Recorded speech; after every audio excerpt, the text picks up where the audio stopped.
Kagigising ko lang at pagkatapos ko maglipit ng konti ay naganda na ako ng aking hot choco na murang-mura lang na mabibili sa tindahan, fresh sachet. Siyempre hindi ko nasasabihin yung brand. At binigyan din ako ng champurado na malapot. Yan.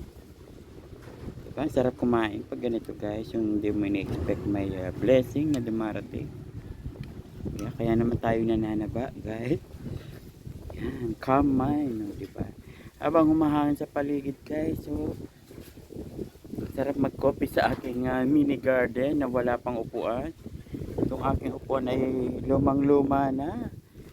Unang panahon pa yata to guys, antik na. So, yan guys, yan. Coffee tayo. At choco pala.